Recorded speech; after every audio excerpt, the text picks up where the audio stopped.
Ассалам алейкум. Витаю вас, друзья.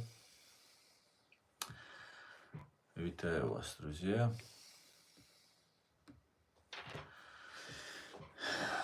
Итак, сегодня 13 марта 2025 года, 19 часов по Берлину, 21 час по городу Джохару. С вами снова я, Аслан Арцуев, на канале в YouTube Reality и на канале в TikTok Аслан Арцуев. Друзья, я вас всех сердечно приветствую. Всем, кто находится во временно оккупированной Чеченской Республике Ичкерия, либо фашистской России, пожалуйста, о вашей безопасности думайте и не комментируйте, не ставьте лайки, не распространяйте ссылку на наш стрим. Все остальные присоединяйтесь, друзья. Итак, сегодня стрим, хотя планировал на чеченском, но проведу на русском.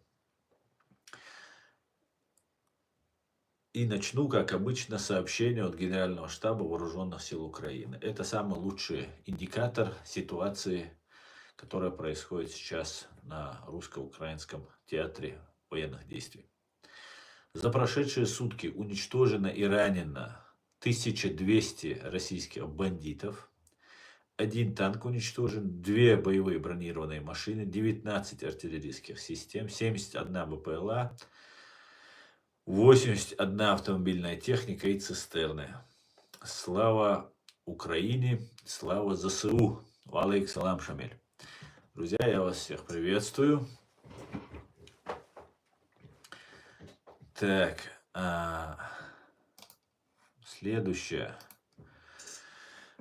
что хотелось бы сказать по поводу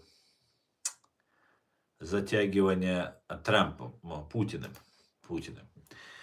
Президент так называемой Российской Федерации Владимир Путин заявил, что согласен прекратить боевые действия против Украины, но ему необходимы гарантии безопасности. Путин поблагодарил президента США Дональда Трампа за то, что он уделяет урегулированию Украины столько внимания. Его деятельность направлена на достижение благородной миссии. Комментируя отношение к 30-дневному перемирию, Путин сказал, что в целом согласен с этой идеей, однако настаивает на том, что перемирие должно привести к долгосрочному миру. Путин отметил, что хотел бы все это обсудить с США. Как вы видите, сегодняшний, кстати говоря, наш стрим я назвал «Шок. Путин смеется над миром и превращает перемирие в фарс». Давайте об этом и многом другом поговорим. Как и ожидалось, Владимир Путин с оговорками, с нюансами начинает вести диалог. Максимально, вот пока на данный момент, то, что мы видим, максимально то, что делает Путин, это извлекает политические и дивиденды, политические дивиденды извлекает Путин из этой ситуации сложившейся. Пока мы видим только то, что у Путина все нормально получается. Дело в том, что мы видим, что проведена колоссальная работа по тому, чтобы склонить Украину к переговорам, прекращению огня. И мы видели, это большая была работа, и в конце концов Украина согласилась на это. И после этого все теперь ждут Владимира Путина. И как будто такой, ну не как будто, а поставлен такой факт перед фактом. Путин, ФСБ, Россия поставлены. И они должны теперь решить, будут они договариваться о перемирии или нет. Но, по всей видимости, Путин собирается забалтывать эту ситуацию. Хотя то, что отпустили или освободили Курск, Курскую область. И, ну вот, давайте по порядку просто. Сейчас.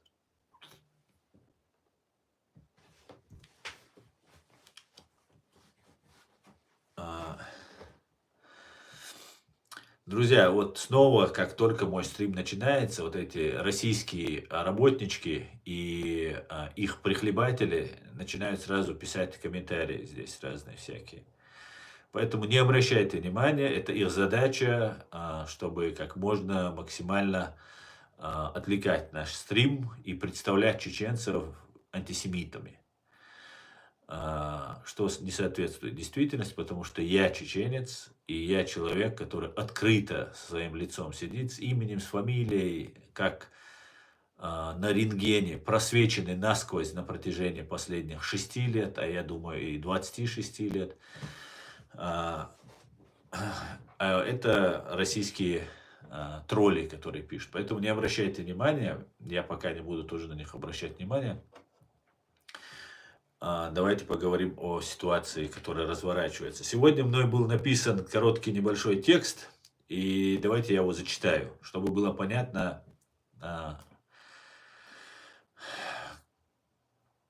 как я вижу эту ситуацию. Назвал я этот текст «Курская труба России». В интернет-пространстве активно обсуждается замена исторического нарратива о Курской дуге на новый образ Курской трубы с целью создания впечатления значимости происходящих событий, освобождения земли русской в кавычках. Но есть вероятность, что для Путина и его комарилии слово «труба» может приобрести совсем другое значение. На основании имеющихся данных можно предположить, что одним из возможных условий сделки между Вашингтоном и Москвой может быть поэтапный отход украинских вооруженных сил из региона, о котором уже сообщают СМИ, в обмен на готовность российской стороны к временному прекращению огня. Примечательно, что 13 марта, то есть сегодня, 2025 года, Путин посетил Курскую область, появившись в военной форме. Этот факт можно интерпретировать как демонстрацию его уверенности в том, что ситуация в регионе стабильна и находится под контролем российских властей, что в свою очередь сделало возможным данный визит для человека, не склонному к личному риску. Кремль стремится максимально использовать сложившуюся ситуацию для получения политических и информационных дивидендов.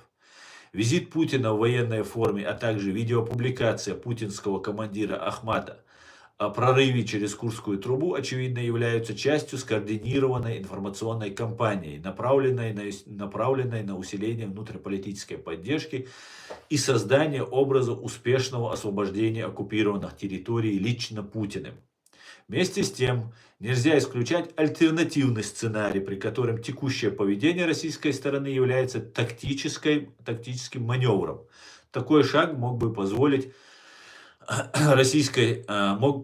представить освобождение Курской области как исключительно военный успех, усилив пропагандистский эффект, подняв моральный дух вооруженных сил и рейтинг Путина.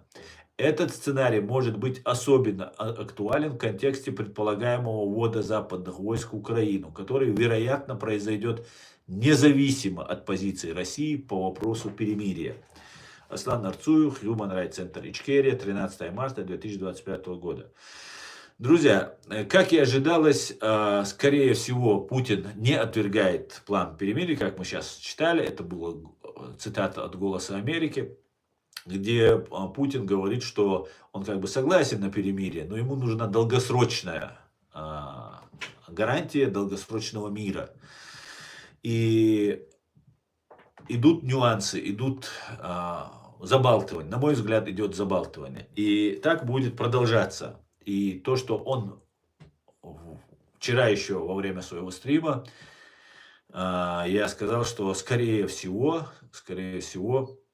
они будут соглашаться на это, но с условием, с особыми условиями, с оговорками. И вот эти оговорки, условия, нюансы сейчас начинают выдвигаться. С первого момента, как только начались эти переговоры, видимо, было решено, что Курскую область, занятую украинскими войсками, будут освобождать украинская армия. Сейчас мы это видим. На это Путин показывает нам, что он объявляет всех террористами. Кто попадется в плен, все будут наказаны там, и так далее и тому подобное. И это такая воинственная риторика на фоне, как я предполагаю, уже сделанных договоренностей об оставлении Курской области. Но это нехороший знак в любой момент, если Путин, например, переиграет и откажется от перемирия. Сейчас, возможно, сейчас это будет затягивание процесса. Там два сценария. Путин либо собирается все-таки идти на перемирие, и он затягивает и забалтывает этот вопрос для того, чтобы, первое, обмануть вокруг себя находящихся людей, свое население обмануть, сказать, что вот он там пытается обхитрить, чтобы все устали от этой повестки, а потом согласиться. Либо он опять же начинает забалтывать, но уже обманывает он Запад и весь мир. И в этом случае он не идет на перемирие. Не идет на перемирие. И в таком случае, ну, уже тогда уже Соединенные Штаты и Запад должен принимать, ну, наверное, кардинальные меры, потому что заявка была, что меры будут приняты просто адские. Посмотрим, насколько они будут адские. Но, по всей видимости, то, что мы сейчас наблюдаем, и это было еще очевидно вчера во время стрима, когда я посмотрел ролик, где командир Ахмата там собрал всех бойцов. Скорее всего, это командиры, которые посылают непосредственно людей на смерть. И им сказал, что это будет переломный момент, это исторический момент. То есть 100 человек пройдут по трубе, несколько километров. И после этого они там победят всех украинцев, все украинцы разбегутся. И, короче говоря, все, победа будет за нами. Что типа как в Курской дуге, это будет вот такая вот историческая победа. Это сразу же натолкнуло на мысль, что уже договор состоялся, сделка, как говорит Трамп, уже состоялась, и Курскую область, часть Курской области украинцы оставляют добровольно, в соответствии с договоренностью, а не путем какой-то военной хитрости, какого-то марш-броска по трубе, там еще чего-то. И сразу стало понятно, что Курскую область не просто так оставляют, а по договоренности. Сейчас, когда Путин приехал в военной форме, это также подтверждает, что Курскую область оставили добровольно, потому что Путин, как известно, личной храбростью, личной отвагой нигде никогда не отличился. И, соответственно, были гарантии, что там украинцев нет. И можно приезжать в Курскую область. Ну, или куда они там приехали, якобы приехали в Курскую область. То, что он одел военную форму, это может показать как для своего общества, так и для Запада, что он готов уже, наконец-то одел форму военную и готов к бою, к войне и так далее. Это может быть, опять же, понты для своего внутреннего потребления, для своего плебса, либо же для Запада, потому что он не собирается идти на перемирие, и поэтому вот он максимально извлекает пользу из тех договоренностей, которые с ним, видимо, заключили. И якобы он освобождает Курскую область. Но здесь возникает другой вопрос. Если он берет на себя такую ответственность и освобождает лично он в военной форме, освобождает Курскую область, явился там последние дни боев, когда бегут враги, он тут в форме, на белом коне, с шашкой и так далее, то это говорит о том, что он планирует как минимум использовать вот этот политический вес, политические дивиденды, использовать для дальнейшего укрепления своей власти внутри России. А это может свидетельствовать только если он остановит войну, потому что на России от войны очень сильно устали.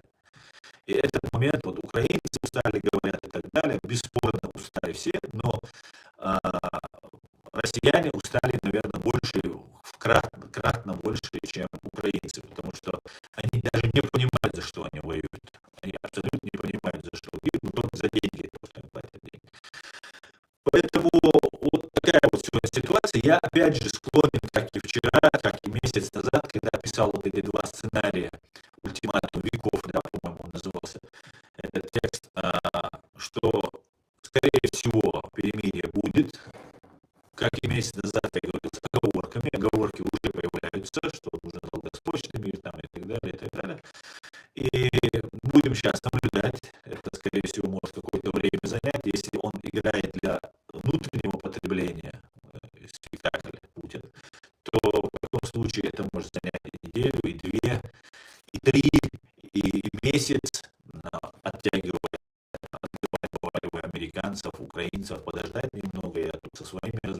так далее.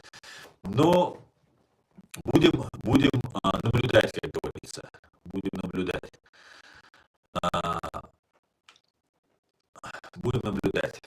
Дальше давайте буду читать ваш комментарий и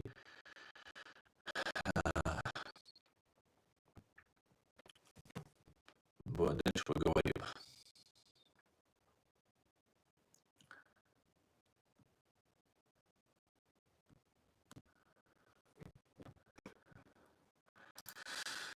Так, давайте почитаем комментарии в YouTube. Очень часто, почти всегда, войну в ФРФ и Украины считают началом какой-то войны или конфликта. Никто не говорит, что все началось с войны против Чечни, будто не было предательства или пособничества Русне США, говорит Шамиль Халиуллин. Да, Шамиль Халиуллин, совершенно верно. Но вы, как россияне, должны понимать, что ваша Россия была главным в этом деле.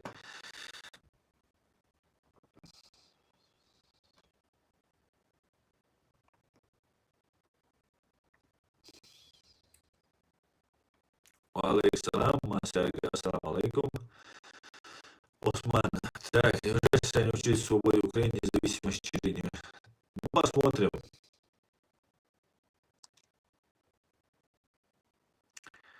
Добрый вечер, добрый. Да, Забалтин Лукашенко назвал, чтобы отвлечь, он шестерка Путина, все его слова повторяет. Ну, посмотрим, как это будет. Забалтывание нас это происходит, или же это происходит забалтывание своего народа, населения. Так, сейчас Трамп с саудитами обвалят нефть, и через пару месяцев пусть сдастся, другого варианта нет. Да, Рима, я думаю, что этот план тоже, как бы, об этом Трамп говорил. Он говорил, он обоих посадит за стол переговоров. Украину он смог посадить за стол переговоров, своего союзника, да, ничего удивительного, в принципе. А вот посмотрим врага, как сможет он посадить или нет. Это очень интересно. Я думаю, что все-таки перемирие какое-то состоится. Опять же, больше считаю, что состоится, чем не состоится. И если оно состоится, это перемирие, сразу вводятся войска. Европейские войска. Сегодня Макрон сказал, что войска будут введены в любом случае, даже если этого не хочет США. По-моему, так жестко было сказано. Ну, короче, в любом случае Макрон и европейские войска будут входить в Украину. И типа, ну, я видел эту новость, не знаю, насколько она достоверна, пока не ручаюсь за ее достоверность, что европейские танки двинут на Киев. Была вот такая вот, был такой заголовок, и вот такая вот короткая пометка была. Посмотрим. Я полагаю, что войска вводить в Украину нужно в любом случае. В любом европейские войска нужна помощь, это будет и моральная поддержка, ну и, конечно же, не только моральная, если войдут и европейские, и натовские войска, это будет совсем другой уже сценарий это будет. В таком случае Путину придется какое-то время, наверное, держать войска там, где они стоят, и затем начать потихоньку их отводить, потому что воевать уже так не получится против натовских войск. Но это совсем другая картина мира получается. Тогда эти войска уходят обратно, нападут ли они на Польшу или на страны Балтии, это вопрос. Потому что если он в Украине побоится на них напасть, на натовские войска, то нападать на страны Балтии, на Польшу и на другие страны европейские тоже как бы нет никакого смысла. То, скорее всего, эти войска поведут на Кавказ. Это излюбленное место, и объявить борьбу с исламским терроризмом, архитектором которого они сами, координаторами, которого они сами, ФСБ, Лубянка, Кремль являются. И начать уничтожать кавказское население. В первую очередь, конечно же, речь идет, скорее всего, о чеченцах. Поэтому давайте наблюдать, как это будет происходить. Но, скорее всего, перемирие все-таки будет. Не сегодня, не завтра, через неделю, 2 недели, месяц. в любом случае оно должно состояться. Все ждут, он сейчас начнет говорить, давайте долгосрочно перемирие там, и так далее. Все будет зависеть, потому что внутри России, как мы видим, почти все вот эти ястребы, особенно это касается военных, российских военных, начали заявлять о своей позиции, что перемирие это катастрофа, это капитуляция. Что перемирие, если заключить сейчас на месте перемирия, то все, они все погибнут, все будут уничтожены, все это проигрыш и так далее. И Путину придется как-то с этим решать этот вопрос, потому что там какая-то там движуха началась. Но если он так не решит этот вопрос, то, ну, я думаю, войска в любом случае будут вводиться. Посмотрим. Так, давайте, что Аслан полностью согласна с вами. Приветствую вас, Анна. Приветствую.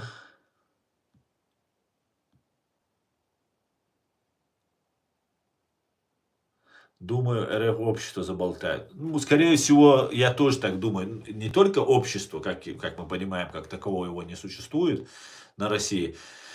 Скорее всего, речь может идти о вот этих генералитете, который очень недоволен и который не хочет стать крайними. Потому что ну, там можно потом дальше, ну это совсем другая картина мира. Дальше события будут развиваться совсем по-другому. Потому что, во-первых, в Украине можно будет навести порядок, выбить пятую колонну, вычистить, там, люстрацию провести. Там, люди, которые сейчас на фронте, они высвободятся, смогут заняться своей страной внутри, в тылу. И, ну, вообще, это другая картина просто. И это будет очень хорошо, если это произойдет. Но, с другой стороны, это если эту всю банду мародеров, убийц, они обрушат на Кавказ, но это будет не очень хорошо, как мы понимаем, да? А что будут делать европейские войска и украинские войска? Оставят ли они оккупированные ее территории, украинские территории, под контролем России? Это тоже будет интересный вопрос. Но, как говорят сами русские, скорее всего, через несколько месяцев внутри России попробуют поднять народ, который, на мой взгляд, очень вяло может подняться, а если поднимется, то будет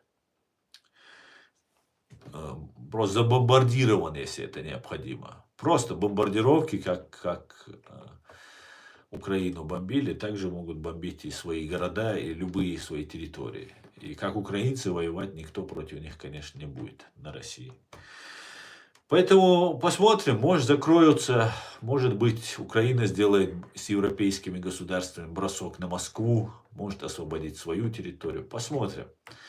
Но сейчас, по всей видимости, будут сейчас небольшие качели и перемирие, возможно, процентов на 80-90 состоится. Так.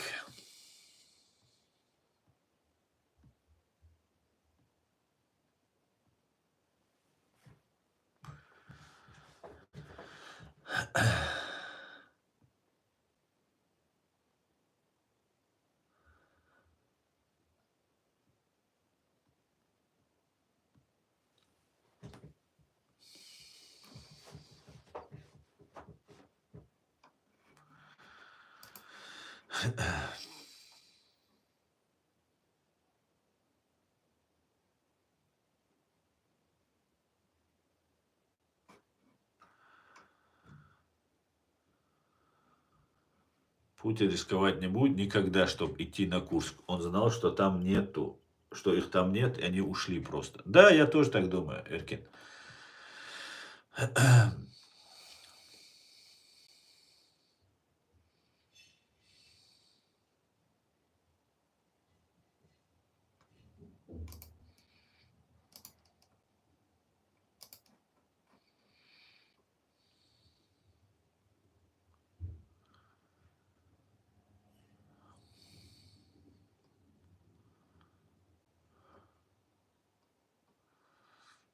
Может, тебе пора готовить армию юристов против РФ? Шамиль, в принципе, она имеется. Она не такая большая, как может показаться. Юристы имеются, люди имеются, готовые работать, имеющие информацию. Причем все имеется в этом смысле.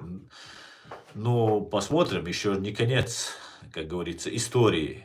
Это только остановка войны, и дальше посмотрим. Дальше тоже, я думаю, есть план. Мы пока не знаем о нем ничего. Там посмотрим. Я думаю, все-таки до конца еще немножко рановато говорить. Но, несомненно, мы уже на очень таком историческом зигзаге находимся. Посмотрим.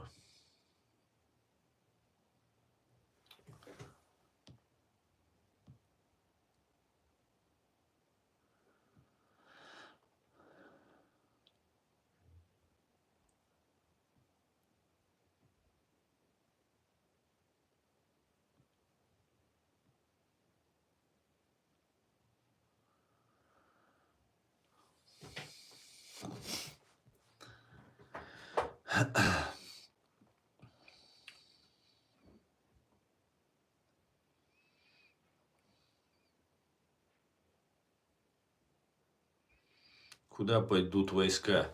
Русня не остановится, тогда будет террор фашистской Российской Федерации. Да, Шамиль, будет террор со своим населением. Все, кто будет недоволен, всех будут сажать, арестовывать, взрывать, расстреливать. Все это, скорее всего, будет. Но это долгий процесс, и это контролируемый российскими властями внутри страны процесс. Ну, по крайней мере, они рассчитывают контролировать, потому что украинцев и европейцев контролировать они не могут, как мы понимаем. Поэтому проще будет свое население контролировать. И да, скорее всего, может, этот вариант, он самый кровавый, самый долгий, но, скорее всего, именно его выберет Путин. С оговорками, там, с разными нюансами. Значит, честно признаться, мое мнение, Украину поделили давным-давно. Ну, я не думаю, что Украину поделили. Я думаю, наоборот, Украина стала сильной, очень сильной. Я думаю, если Зеленский останется президентом, будут выборы. И если он останется президентом, это будет, мне кажется, даже лучше, чем если он уйдет. Но если даже придет другой президент, я думаю, с Украиной будут и в Европе, и в мире уже считаться. И дело в том, что Украина имеет колоссальный военный опыт, огромной военной машины.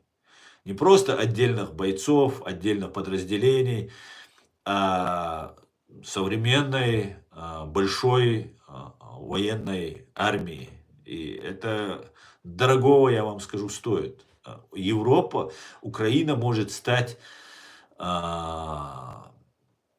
ну, не будем говорить крышей, но таким защитником, охраной Европы. И на долгие десятилетия украинцы могут стать такой армейской военной силой, династией, какой-нибудь элитой европейской. Но если все правильно, конечно, сделать. Я не думаю, что Украина поделена. Украина вошла в европейский, в западный мир, входит или уже вошла, я думаю, вошла и заняла прочное такое, я скажу, серьезное, мужественное такое место в этом мире.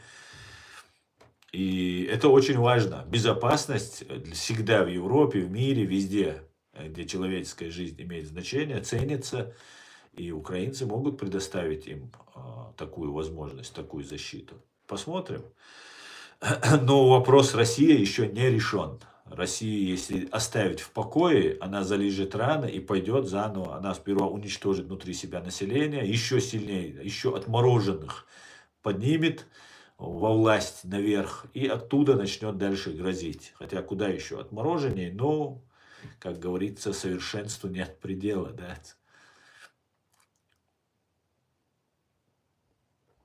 Неужели Европа уступит полмира Путину? Наблюдатель, именно поэтому я считаю, что Россия никогда не победит. Потому что не может ни Европа, и в первую очередь Соединенные Штаты и Великобритания позволить нарушить свое лидерство, пошатнуть свое лидерство и дать вот этим бандитам, ну, абсолютным просто отморозкам, беспредельщикам, дать управлять миром. Нет, этого не произойдет ни при каких обстоятельствах, ни при каких, на мой взгляд. Хотя мир такой, но я не думаю, что это будет. Так, давайте дальше.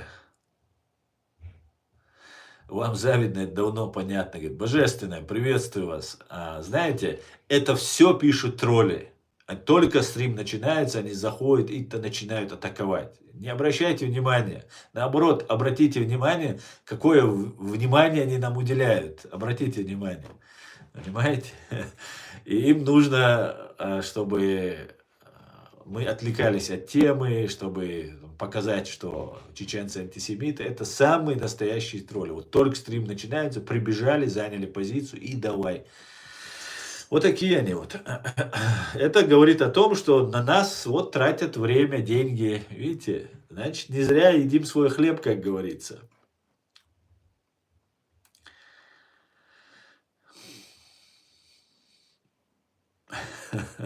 Если бы Путин был в районе боев, то Алаудинов его постарался бы встретить. А Алаудинов тоже неизвестно где, да.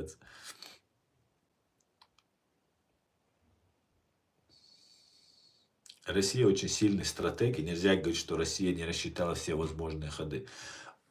Большая ошибка считать, что Россия какая-то великий стратег, сильный стратег и какая-то непобедимая. То, что она непобедимая, этот миф развеяли украинские территориальные обороны, представители этой территориальной обороны.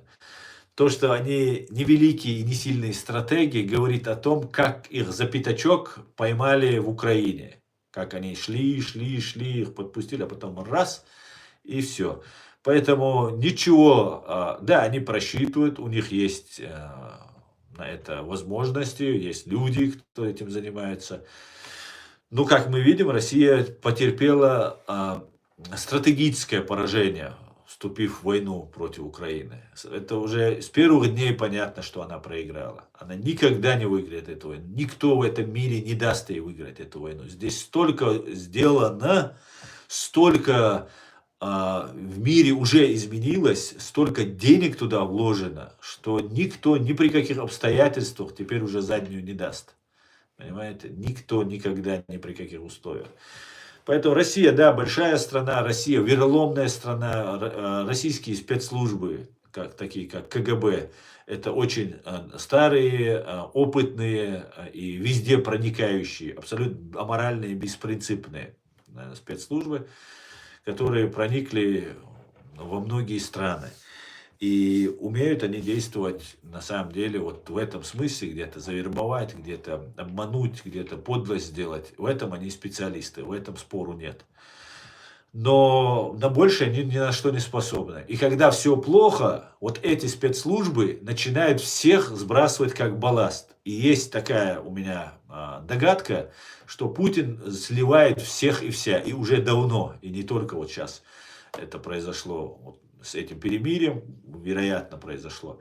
Это и начиная от Дурова, Телеграм, то, что... Ну, много-много-много вещей, где я полагаю, что Путин потребовал индульгенцию лично ему, лично какому-нибудь своему ближайшему окружению, и сдает потихонечку всех и вся. И в первую очередь это, конечно, российские военные, которых он сдает. Потому что они являются реальной силой, они те, кто реально воюет, и... ну, какие-то там патриоты, там какие-то там имперцы, все как положено у них, но они как балласт, ФСБ от них избавляется, на мой взгляд. И это давно происходит, делается аккуратненько, это делается так, чтобы не заподозрили, потому что они могут поднять на вилы. Пока они боятся этого делать. Был вот этот момент, накопленная вот эта негативная масса среди военных, когда уже военных там офицеров начали, там или некоторых генералов привлекать. И тогда вот Пригожин пошел на Ростов, и таким образом всех недовольных, кто поддержал Пригожина, они вот всех этих людей выявили. И вот потом после этого, как вы помните, многих арестовали, кого-то отстранили там и так далее, кого-то убили. Мы не все знаем, но Уткина замочили вместе с Пригожиным, говорят про Пригожина. Возможно, даже Пригожина и не замочили, а замочили только Уткина. Поэтому там вот такая вот ситуация. Поэтому я полагаю, что Россия, ФСБ избавляется от всего. Она зарабатывает себе индульгенцию, вот на мой взгляд. И знаете, то, что Дональд Трамп объявил, то, что грин-карты, американские вот эти грин-карты, всем известная лотерея, когда вы принимаете участие в интернете, и потом вы можете выиграть вид на жительство в Америке. Это называется выиграть эту грин-карту. Теперь он их отменил, эту грин-карту, и теперь эти грин-карты называются голд-карты, золотые карты, которые можно приобрести за $5 миллионов. Любой человек может приобрести вот эту карту за $5 миллионов на одного человека. Не знаю, там на несовершеннолетних распространяется эта сумма, цифра, но вот 5 миллионов он сам озвучивал, Дональд Трамп. И по всей видимости, это такой ручеек, такой канал, вот такой шанс возможностей российским олигархам, миллионерам массово сбежать, покупая вот эти за 5 миллионов, покупая $5 миллионов, покупая вот эти голд-карты, бывшие грин-карты. И этот момент такой, он так между так строк проскочил, а на самом деле это очень важно, потому что когда вас начинают массово уничтожать, например, томагавками, вот сейчас ведут французские войска, там еще потом эскалация будет, она неизбежно должна быть, потому что территорию свою Украина не отпустит. Денег до сих пор вкладывается огромное количество, и скорее всего удары по Москве могут начаться. И в таком случае люди, которые оттуда побегут, им нужно куда-то бежать. И тут в Америке у тебя есть возможность за 5 миллионов или там, например, за 25 миллионов на 5 членов семьи, например, приобрести грин-карты, эти голд-карты и перебраться в Америку. И ну, это тоже вот в эту канву ложится ситуация, что Россия будет со всех сторон задавлена. Как только вот эти богачи-миллионеры все разбегутся, а их, я полагаю, тысячи и тысячи, там, может быть, там, Трамп называл там чуть ли не 240 тысяч со всего мира, но я думаю, десятки тысяч вот этих миллионеров наберется в России. Может быть, 10 тысяч на всю Россию, 20 тысяч. Ну, всю вот эту богатую элиту ей предоставят возможность перебраться в Америку. А там посмотрим, как да что будет.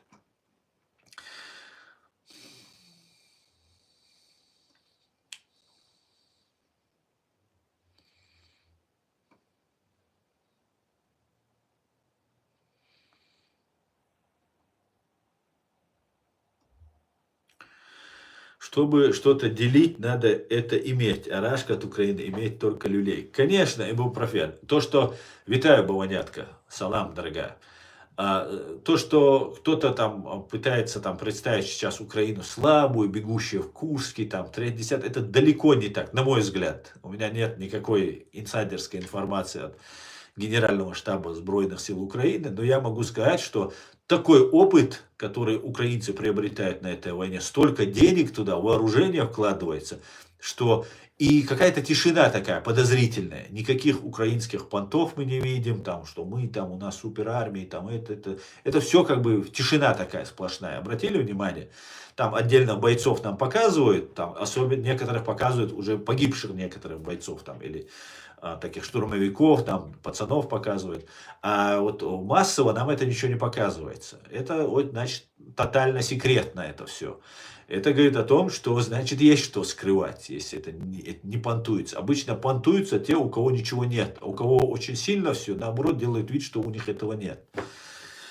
Посмотрим. Поэтому у Украины отжать ничего не получится. Украина еще скажет свое слово. А то, что вот Трамп там наехал на Зеленского, Зеленский наехал на Трампа, кстати говоря, Зеленский тоже наехал, причем не на одного президента США, а на и вице-президента, и вообще всех там присутствующих. Причем очень умело подбирая слова в этом смысле. И поэтому, может быть, это был такой наигранный спектакль, может быть, это был такой немножко перебор там в общении, но, на мой взгляд, Украина ничем не поступилась, и она не может никак потерять лицо, имя и так далее. Тем более это союзники, это старшие союзники, и их нужно реально благодарить. Реально Америка — это спасение для Украины, это нужно понимать.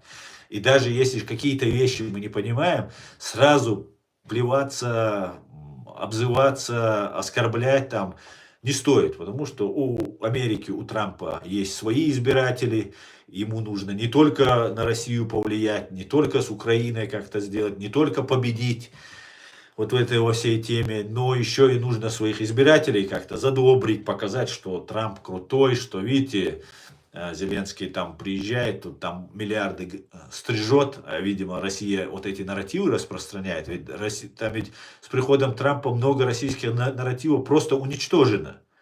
Там вот эти разные там полы, там разных там оттенков и цветов, там количество, там христианские ценности. Но эти все вещи начали снова говорить, и Россия практически лишили всех аргументов, всех ее козырей.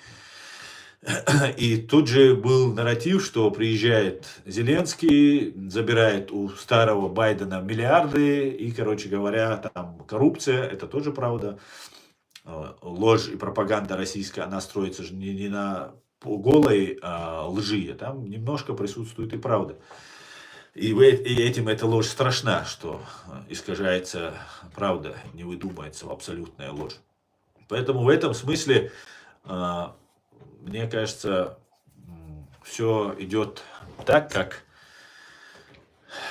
должно идти. Так должно идти. Да и по возрасту Трамп старше Зеленского, поэтому ничего страшного, если Зеленский будет вести себя уважительно к старшему человеку по возрасту. Так, давайте дальше.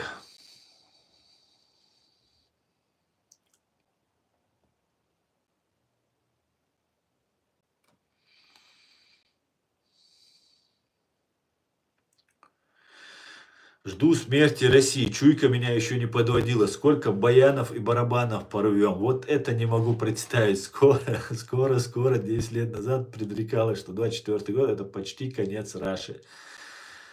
Рима, ну, я думаю, да, будет не один баян порван, это точно.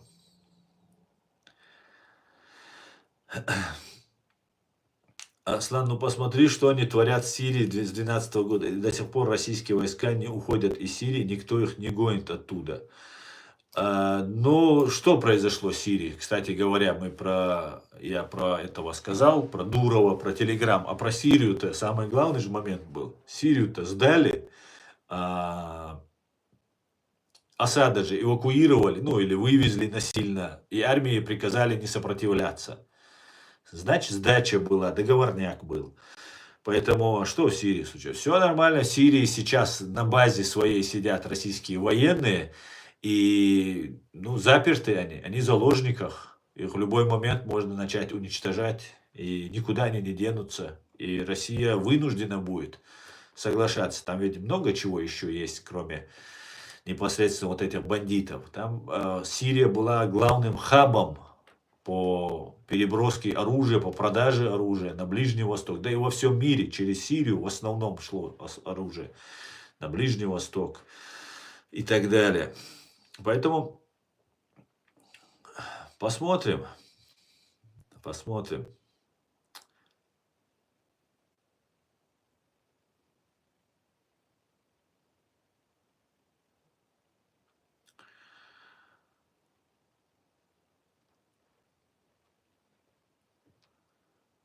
Так, подождите, я тут смотрю. Эти все Товарищи активизировались. Мы их сейчас немножечко отключим. А то они забивают чат и ничего не видно. Хорошо, что они пишут и раскручивают чат, но плохо то, что мне приходится искать комментарии, которые вы пишете.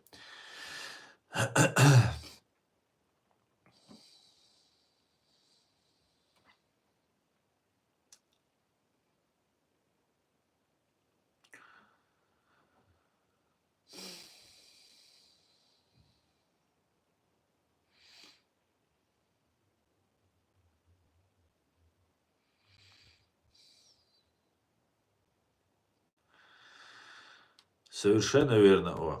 Америка хочет использовать Россию как дрова между Китаем, говорит Руслан. Я думаю, что войны с Китаем не будет никакой. Война с Китаем будет экономическая. Будут, знаете, блогеры соревноваться, спортсмены соревноваться, спецслужбы соревноваться. Будет экономика соревноваться, но прямой войны не будет. И к чему хочет прийти Запад, на мой взгляд? Он хочет прийти к тому, чтобы установился такой мир, где будет двухполярный мир, где с одной стороны будет Китай, с другой стороны Китай и его сателлиты, и с другой стороны будет Запад, и войн практически не будет. И Россия, да, должна занять какое-то место в этом пространстве. Скорее всего, часть России займет Китай, а остальная часть подчинится, присягнет Соединенным Штатам Америки. Думаю, так.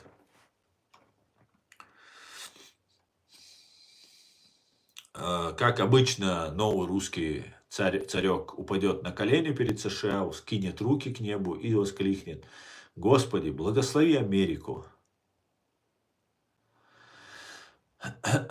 Нет, Стагусо, нет, это не так. Не так. Наурский и Шилковский районы — это чеченская земля, как и Хасавюрт, и до острова Чечен, как вы понимаете. Но сейчас мы не должны обсуждать это. Это повод для того, чтобы нас стравить с дагестанцами. Мы должны быть мудрее, мы должны понимать, как тогда пытались стравить нас ингушами, сейчас пытаются нас стравить с дагестанцами. Поэтому целенаправленно обсуждать район Аух, Хасавюрт, там другие территории мы не должны. Мы должны понимать, что в Дагестане живут наши братья кавказцы. И нормальные люди есть в огромном количестве, которые за нас болели во время геноцида, во время нашего сопротивления русской агрессии. Как и у других республиках были те, кто помогал агрессии, в том числе, как выяснилось, и у нас оказались коллаборанты, предатели, которые помогали нас оккупировать. Но также в Дагестане и других республиках живут очень порядочные наши братья. И мы с ними решим вопрос земли, любой другой области вопросы, как и положено нам, кавказцам, за столом, мирно, уважительно, как мы это умеем делать. И так это будет решаться. Сейчас вот этот там Хасавюрт, Аух, там эти моменты там с Ингушетией, там с другими соседями нам обсуждать не стоит, это не главный вопрос, это вопрос, который мы будем решать потом, через какое-то время. Сейчас главный вопрос — это деоккупация нашей страны, Чеченской Республики Ичкерия, Россией, фашистской Россией, оккупированной нашу территорию, деоккупация нашей страны и привлечение к уголовной ответственности высшие военные политические силы фашистской России. Вот что должно стоять номер один. Все остальное — это отвлечение внимания. Отвлечение внимания от главного, чтобы мы о чем угодно говорили. Понимаете, о чем угодно. И ругались с евреями, ругались с дагестанцами, ругались с ингушами. с кем угодно. Главное, чтобы мы на нашего врага, Лубянку, ФСБ, Кремль, на них мы, главное, чтобы рукой не показывали и не говорили, вот эти наши враги. Все остальное устраивает. Кого угодно можно ругать. И внутри России, желательно, конечно, за пределами России, ну и внутри России. И как раз, если сейчас перемирие будет, это тот самый момент, когда им нужно будет нас дагестанцами стравить. Поэтому призываю и дагестанцев, и чеченцев. У нас может быть много претензий друг к другу. Мы соседи, всегда так бывает, особенно если имперская Россия среди нас навербовала людей, которые играют на руку России, чтобы нас стравить. Мы же, мудрые люди, умные люди, независимые люди, должны это понимать и ни в коем случае не допускать этого. Категорически, строго-настрого.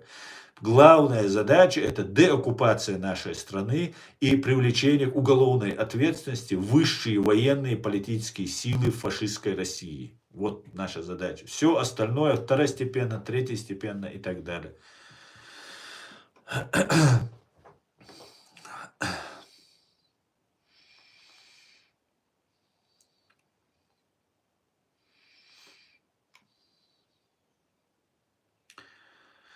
Я что-то сомневаюсь, что кавказцы пойдут воевать за Россию по большой любви. Деньги закончится и любовь. И придут на Кавказ эти вояки, столкнутся с уже имеющими опыт войны. Но деньги, они пока не заканчиваются. К большому сожалению, деньги у них еще и на год, и на два. А если это внутри страны вести, так это вообще можно за счет внутри населения и вести эту войну.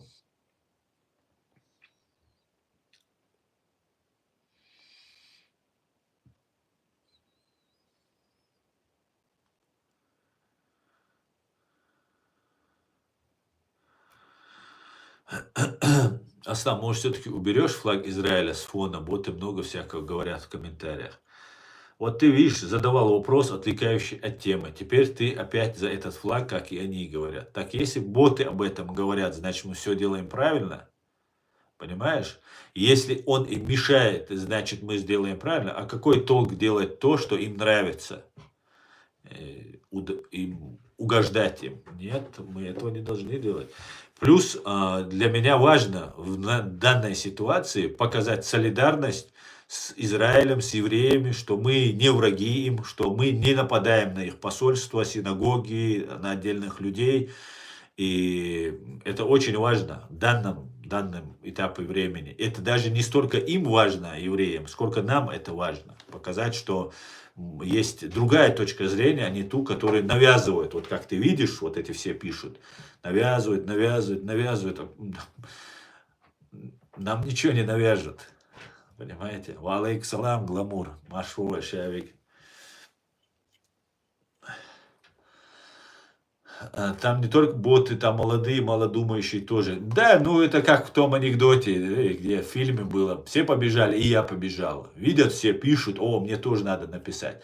Но когда я говорю про ФСБ, когда я говорю про Путина, про Патрушева, про убийство чеченцев, про убийство, геноцид чеченского народа, про взрывы домов, я этих комментариев не вижу. И у меня закладывается сомнение искренности этих людей.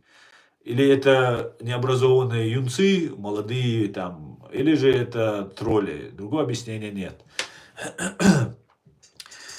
А так я, например, на улице встречаю чеченцев, абсолютно незнакомых людей, которые хотят меня там поздравить, поблагодарить, там, я не знаю, не вижу никакой агрессии, ничего я не вижу со стороны чеченцев, кроме позитива, поддержки и всего остального.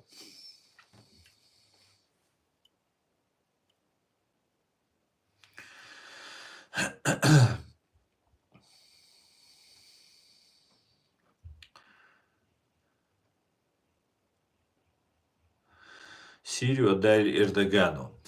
Ну, Руслан, в какой-то степени, я думаю, да. В какой-то степени Турция будет там играть не последнюю роль, по всей видимости. А Эрдоган не любит Израиль. Не то, чтобы Эрдоган не любит. Если бы он не любил бы Израиль, он бы порвал бы дипломатические отношения, объявил бы войну, еще что-то сделал. Это все политика, скажем так. и торговля идет, и дипломатические отношения есть, и мы не видим никаких митингов антисемитских в Стамбуле или где-то там в Анкаре. Этого нет. Есть момент, где пытаются некоторые представители, проживающие в Турции и, вероятно, связанные с турецкими спецслужбами, представить чеченцев, именно чеченцев почему-то, антисемитами. И у меня есть такое смутное сомнение по этому поводу. Это делается для того, чтобы нас выставить дикарями, и за нас Турция хочет говорить. Я, например, не хочу, чтобы за меня говорила Турция.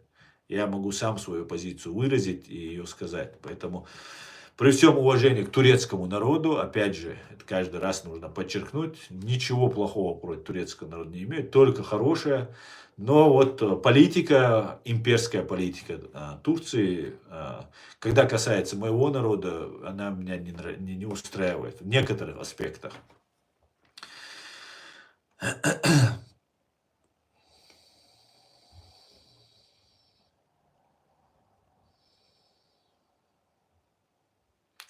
Если Китай пойдет на Тайвань, то 99% война реально будет.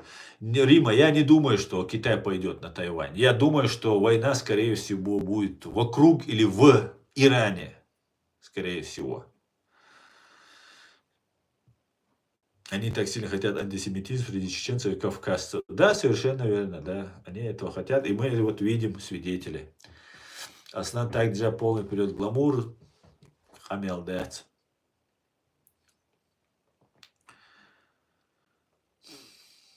Евреи и Израиль поддерживают Азербайджан на мировом уровне. Евреи и Израиль и Азербайджан давно в хороших, тесных отношениях, и в том числе потому, что на территории Ирана проживает многомиллионная азербайджанская диаспора. Понимаете? И они уже много лет дружат, много лет союзники, да, и в этом плане... И они два достойных народа, реально. Азербайджанцы очень достойные люди, и правильно делают, что такие люди объединяются.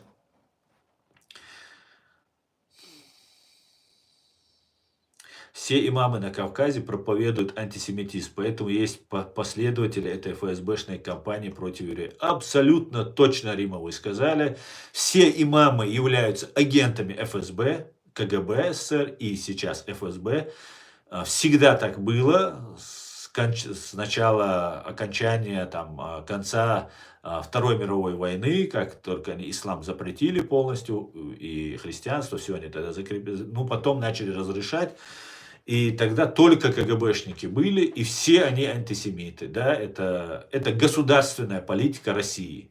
Да, неофициальная, наверное, также, и в Турции такое же может быть.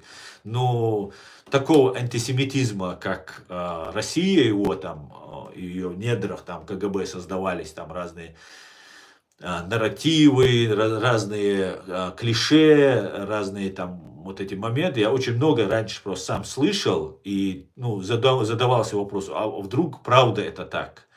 Чуть ли не едят младенца, как все про чеченцев. А потом я понимал, откуда идет эта информация, знал, что и про нас то же самое говорят, что, может быть, 1% соответствует действительности, а 99% выдумано. И потом я уже начал немножко разбираться в этом вопросе, и уже когда начинаешь общаться с евреями, ты уже задаешь вопросы, иногда, может быть, странные, но мне тоже, как чеченцу, тоже задавали вопросы странные, на мой взгляд. Поэтому мои могли показаться тоже. И ты смотришь, вроде бы абсолютно серьезные люди, держат слово, порядочные, без всяких вот этих разных гнилостей, как говорят в народе. А потом ты сталкиваешься с проблемой, потому что у тебя свои проблемы, и тебе до чужих проблем как-то не очень. Походу, все здесь взаимосвязано. И вы правы, да, это имамы, это обязательный их нарратив, антисемитизм. Это с советских времен идет и вдалбливается людям. Причем это абсолютно 100%, как и ислам на России, управляемый государством, так и вот эти нарративы против Израиля абсолютно противоречат самому исламу и самому Корану. Ни в исламе, ни в Коране нету не просто к евреям, вообще ни к одному народу, ни к одной этнической группе ненависти, презрения, уничижения. Этого нет просто-напросто. Есть грешник и не грешник, совершающий грех и не грех, а там какая-то группа там, больше грешна, другая меньше, это вообще близко такого нет. А про Израиль, про сынов Израиля, про Моисея в Коране сказано больше всего из всех упоминаемых посланников Господа нашего, упоминается Моисей, Муса пророк, Муса посланник. И Мухаммад, я это много раз говорил, и Мухаммад, мир им всем, посланник Аллаха, Мухаммад, он больше всех цитировал и говорил о Мусе, в разных хадисах об этом говорится. Как бы это всем известный факт. Больше всего расписано про евреев, как выходили из Египта, как они там подвергались испытаниям, потом пришли на землю обетованную, и что эту землю им нужно защищать, это их земля, и если они ее не будут защищать, их постигнет кара небесная. Понимаете? Это все можно легко проверять, смотреть. Я, может, некоторые вещи не точно цитирую, некоторые вещи, но в общем, это вот такая картина там складывается. Поэтому все, что говорит духовное управление мусульман России, это абсолютное противоречие Корану, исламу и истине, которая есть в этой священной книге. Также конечно же, и христианство это касается, россияне не христиане, христианства нету никакого, есть внешняя оболочка, прикрытие, как христианство. На самом деле, Бог их Ленин, лежит вождь, фараон, лежит в пирамиде на Красной площади в Мавзолее. Человек, который миллионы их уничтожил и сломал сотни миллионов жизней просто. До сих пор аукивается то, что сделал вот этот убийца, кровосос, но он у них вместо Бога и не выносят. Нету коммунизма, да, вроде бы нет, а их религия им не позволяет. Они могут коммунизм сменить, демократию сменить, но Бог их остается. И пока Ленин не будет вынесен, у них сатанизм. А Бог их вот этот вождь, фараон Ленин. Как-то так.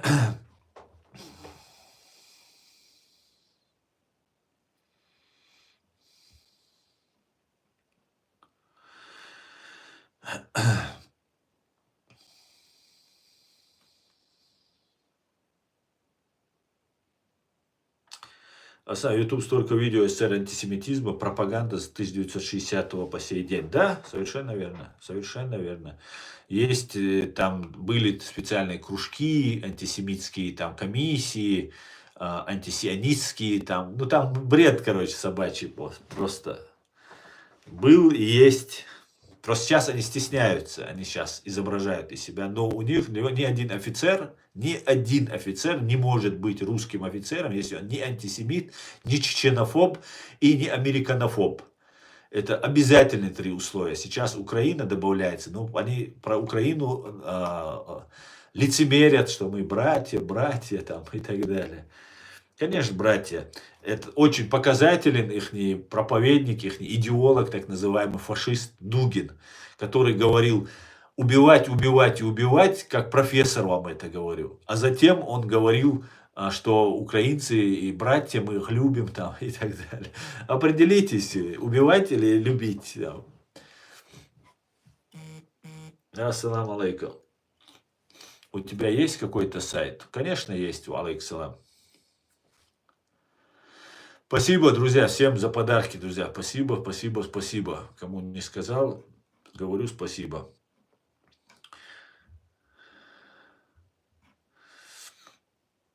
Так, Асан, почему так выставил флаг США в таком виде, что это измена в стране или призыв к восстанию? Не понял я, что там с флагом. Все же нормально.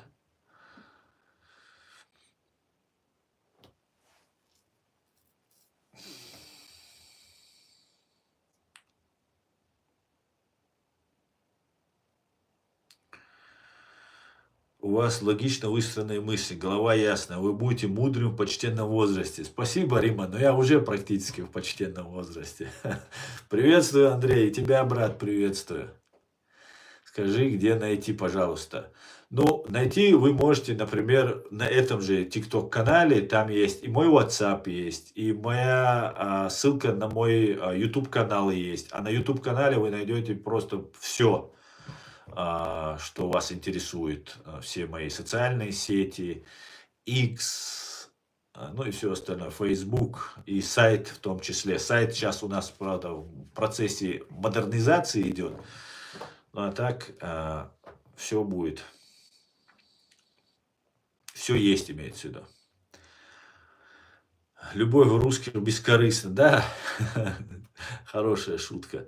Дело в том, что мусульмане могут жить на людях других идеологий. Но... Так.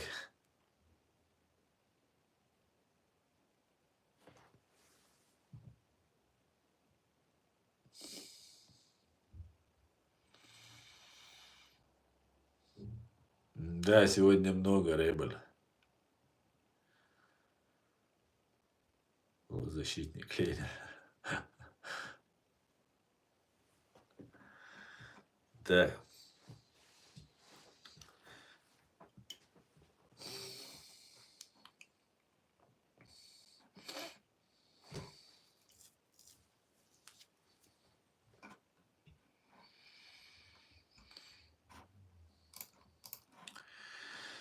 Так, дальше. Кстати говоря, тоже хорошая новость, которую чуть не забыл вам рассказать. В Бундестаге у нас тут, в Германии, работал релокант из РФ, ну, беженец, у которого, как выяснилось впоследствии, были связи с ФСБ России. Его нанял депутат Бундестага ФРГ от Христиано-демократического союза Кристиан Хирте. Об этом сообщила газета Frankfurter Allgemeine Zeitung. Позднее Хирте подтвердил эту информацию в интервью агентству ДПА. Имя агента ФСБ Константин Храпов рассказала издание «Сирена». По словам депутата из Тюрингии, он познакомился с мужчиной, покинувшим РФ после начала полномасштабного вторжения в Украину через близкий с ХДС фонд имени Конрада Аденауэра. В 1923 году он принял его на работу на минимальную ставку, поручив устанавливать контакты с российской оппозицией и россиянами в изгнании. Хирте отправил досье россиянина немецким органам безопасности для проверки. Примерно через год депутату сообщили, что его сотрудника могут быть связи с ФСБ, но, возможно, это не является проблематичным. Интересно. Однако позже депутата попросили без лишнего шума уволить россиянина, что он и сделал, пишет далее ДПА. Россиянин не участвовал в организации работы офиса, у него не было ключей от помещения цифрового доступа к внутренним системам и документам офиса Хирте и Бундестага, сообщил депутат газеты. Вот такая вот весть. Тоже одна новость, которая говорит о том, что россияне представляют, даже вроде бы гражданские, представляют угрозу для западной безопасности. Судном, врезавшимся в танкер с топливом для армии США, управлял гражданин России, пишет Reuters и АФП, со ссылкой на владельца судна, немецкая Эрнст Рус. Капитана судна 50-летний гражданин России. Остальные 13 членов экипажа граждане РФ и Филиппин. 10 марта у берегов Великобритании в Северном море контейнеровоз «Солонг» под флагом Португалии врезался танкер «Стена Иммакулате», стоявший на якоре с грузом топлива для армии США. Один моряк пропал без вести, 32 пострадали.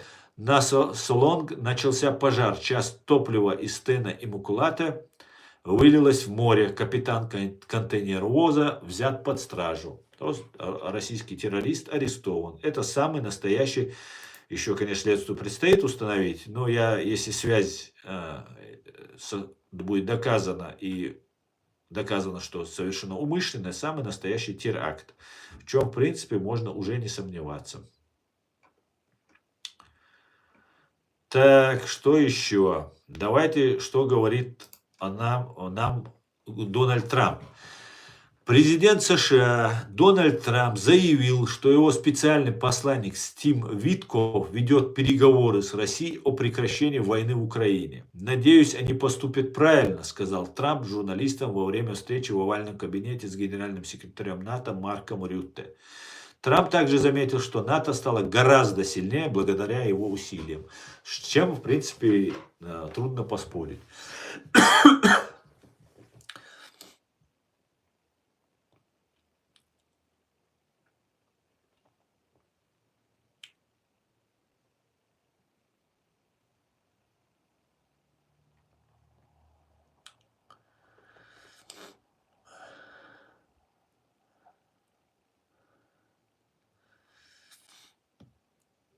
Добрый вечер, Джуиш, добрый. Так, что у нас по комментариям в YouTube?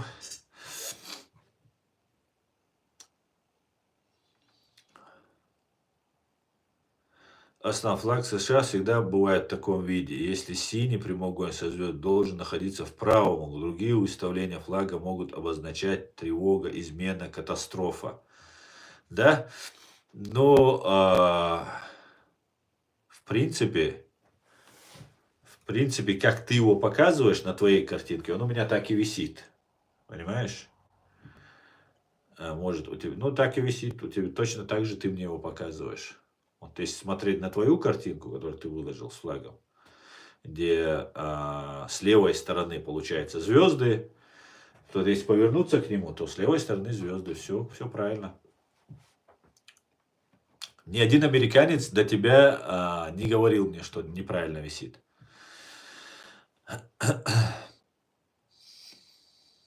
Почему США так против членства Украины в НАТО? Но не то чтобы против, но дело в том, смотрите, мы исходим из того, что Украина это единое какое-то образование, где нету ни одного предателя, нету коррупции и так далее. А на самом деле я могу сказать, что только лишь опираясь на свои наблюдения, могу сказать, что в Украине действует пятая колонна и очень успешно, относительно успешно она действует. Поэтому брать в НАТО вот эту всю агентуру никто не будет. Это фактически, сразу же доставлять информацию там, Путину на стол или ФСБ туда, куда-то. Поэтому дело с этим связано, на мой взгляд. И внутри Украины, что бы мы ни говорили, как бы мы ни говорили, при всем при этом внутри Украины действуют вот эти агенты. Это мы видим даже вот по информационному пространству. И ни иллюстрация не проведена, ни все эти люди не уволены. Опять же, это касается не только СБУ, хотя даже я так полагаю, что это не столько даже СБУ касается, не знаю, насколько там вычищено все, но не только в СБУ, я думаю, везде есть агентура. И еще самое страшное, не каждого то, что завербовали и платят, а то, что он там отдает честь, там гимн России слушает и так далее, о том, что есть коррупция. И там брат, сват, Вась, там порешая вопрос, там через кого-то третьего заходишь, даешь деньги, и вопрос решается. А фактически это измена родине получается. Да, ты как бы немножко денег взял, ты ярый патриот, никогда там Украину не предашь умышленно. Но если ты взял деньги у ярого патриота, который оказался агентом КГБ, ФСБ, то ты, считай, сдал родину. И вот этот момент, он присутствует. Именно поэтому, мне кажется, пока этот вопрос не стоит так. Но если сейчас ведут войска европейские, не без американских, европейские войска, Украина, то большая вероятность, что вот этот вопрос не сразу, конечно, но будет решен. Вопрос стоит как бы, если вот есть какие-то там группы, которые формируют там целую повестку, не один отдельный какой-то агент, а там большие чины просто, в огромном количестве, потомственно сидят там. И они большие сейчас патриоты, бьют в грудь, у них медали, там 33 вылазки за линию фронта у них там у каждого, и детей в том числе. И это очень сложно их как-то убрать. Оставить, и надо кого-то же на их место ставить, правильно? Нужно же поставить проверенных, чтобы другого агента не поставить. И это была проблема. Я сейчас считаю, эта проблема в принципе уже решена. За 3 года широкомасштабного вторжения в Украине уже сформировались лица, фигуры, которые могут заменить внутри государства А они на фронте сейчас пока, они заняты войной. И если сейчас будет перемирие, будет возможность вот этими людьми не сразу, может быть, потихонечку замещать людей. Там, если ты не можешь доказать, что он агент ФСБ, там, но он потомственный какой-то там военный, чиновник, там, СБУшник, еще кто-то, то, ну, просто попросить его, уволить его и попросить сидеть дома. Дальше, если привлечь его уголовно ни за что нельзя. А поставить на их место вот людей, которые реально проверены и войной, и жизнью, и этими обстоятельствами экстремальными, которыми сейчас Украина оказалась. Думаю так. Думаю так. И сейчас вот этот вопрос а, с кадрами, я думаю, будет решен. Будем надеяться. Будем надеяться.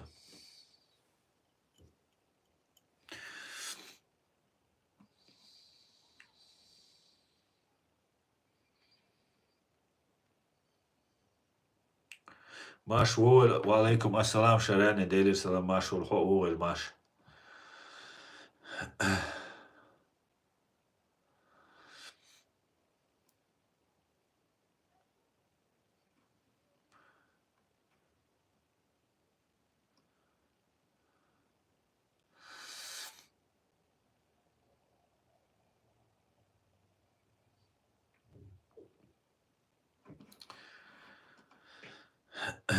Так, что у нас тут?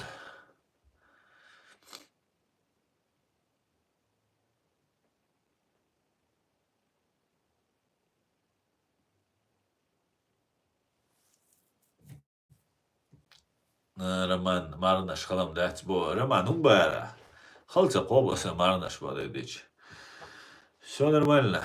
Умбара. Сумсагаттеш сакашвиш гертеруа дац сумсагаттеш геруа уй. Аму хиетон васке чо бэха мюжкер ай мохка бэха дац. Хо короче иштир нис хиетон. Метацош арчал дац ай роман варцацош. Нис хиетон. Иш цадук шо дац чу дое. Марнаш халам дац оле дац. Сагаттеш дац. Хуи антиш. Да мичал عويج антиш. موندو تيش واغر داغر بوش. ديك دو ساقاتش خاص خيط.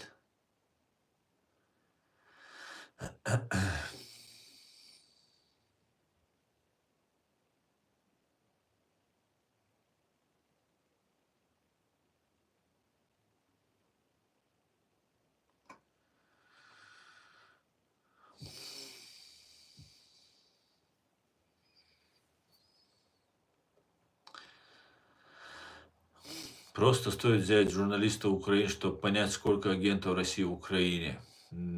Да, много, много. И это только видимая часть айсберга. Спасибо, спасибо, Азик. Азик или Азик.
Так.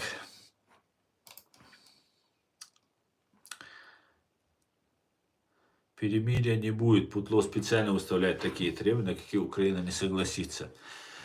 Ну, посмотрим, Изгрей. Ну, давайте посмотрим. Я не думаю, ну, конечно, вероятность, что его не будет, есть. Но я думаю, что все-таки он пытается пойти на это перемирие. Ну, пытается с оговорками там, потому что вокруг него много вот этих головорезов, которые могут ему просто поднять бунт, какой-нибудь там военная хунта может захватить власть. Поэтому посмотрим. Но в любом случае я считаю, что войска, европейские войска войдут в Украину. Я думаю, миротворцы войдут в Украину. Я так думаю.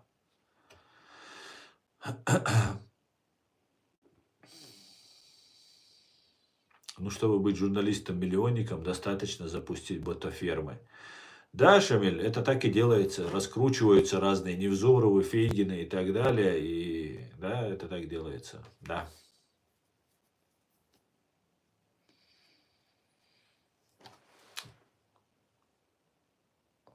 Почему вы с этими троллями общаетесь, я не могу понять. Здравствуйте, Алтынай. Здравствуйте. Украина не готова юридически решать вопрос войны. В смысле не готова? Украина давно к этому готова, но есть препятствие, военная сила фашистской России. И этот вопрос сейчас решается. Этот вопрос уже на грани решения.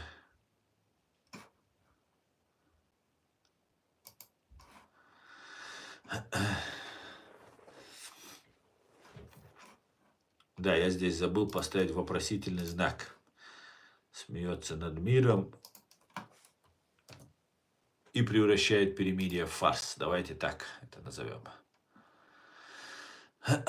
Так, ну что, мы уже 80 минут в эфире, друзья. Я думаю, сегодняшний стрим мы можем закончить.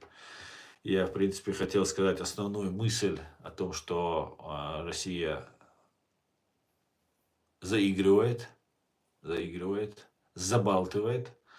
Ну и посмотрим, обманет Путин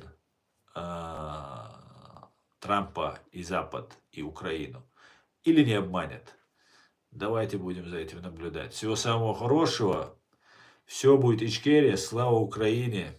God bless America. Ам Израиль Хай. Живе Беларусь. Аллах, Казахстан, Азербайджан и все остальные. Всего хорошего, друзья. Адикюэль Маш Оэль. До завтра. Наверное, до завтра.